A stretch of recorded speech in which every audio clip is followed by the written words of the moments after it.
Magandang umaga mga ka-farmers. Kung natandaan nyo yung last ating video na nag-top dress na bago, kung napanood nyo yung nakita nyo yung picture natin, ito bumagsak lahat to, itong part na to. So ito bumabangon na siya. So meron din kaming in-spray dito guys. Mag-track, maganda rin pala sa sibuyas yung naka-spaghetti. Papakikubirin niya. Hindi niya napagtutuloy yung spaghetti. Pero yung spaghetti na, ay hindi na kaya talaga. Kahit naman anong lason, kung spaghetti na, hindi na kaya. Pero yung simula pa lang na spaghetti, makakontrol. Itong sambanos na ito guys, ang pina-spray ko ay mag-track with Jessico. Gawa ng FMC. Matagal na kasi yon yung fungicide na yun. Halos 3 taon na. Nakasasya yun Jessico. FMC, alam nyo naman ang FMC gawang FMC ay maganda. Mahal nga lang.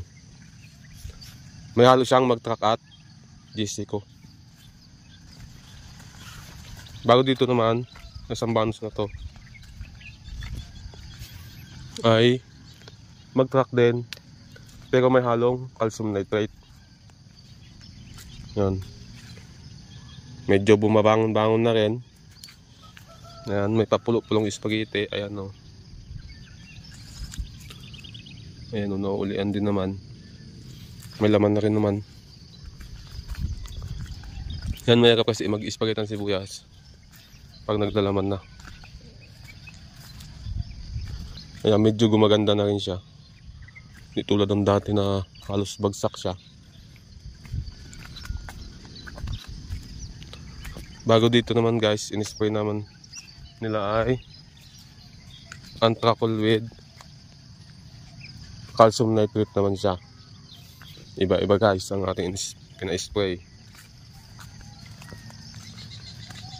Ayan, medyo itong dalawang banos na ito medyo maganda-ganda naman siya. Hindi gaanong bagsak. Yan, may pulo-pulo din na spaghetti. Hindi maiwasan. Kasi nung panahong tudon lamig, tingguan kami magpatubig, mag-spray at saka patubig. Dapat ang sibuyas 5 days lang spray na. Katulad nung guys, pagkatapos namin ng patubig dito, umulan na naman. So nung linggo, Biyernes nagpatubig sila. Sabado, umulan. Tapos Sabado ng gabi, umulan. Sabado ng linggo, umulan. Bago kahapon linggo, spray na naman sila. So naman ang inulit dito ay pungguran naman. Pungguran. Ayun, medyo bumabangon na si sibuyas.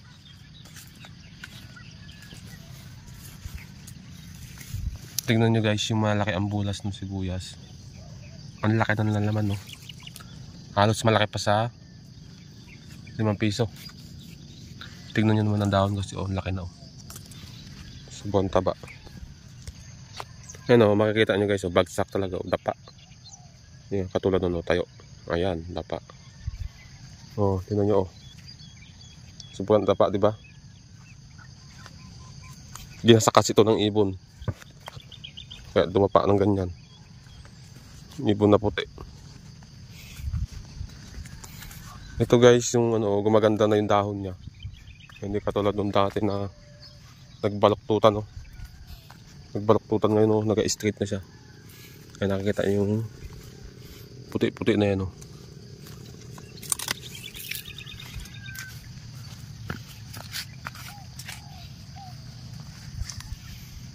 Kaya naga-straight na yung sibuyas.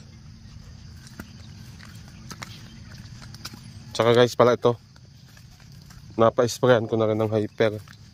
Kaya lang ang problema, nung gabi umulan ng malakas. Wala namang problema yun. Pangpalaki lang naman. Ulit na lang ulit. Ano grabe nangyari dito guys, oh. Talagang dapa.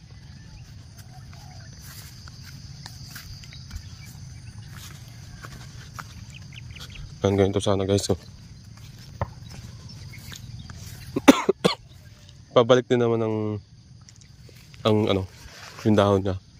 Pag nag-spray ka ng yung panda mo, mga puti-puti talaga. Hindi maiwasan. Pero kami nung dati, alas 4 nag-spray ng panda mo.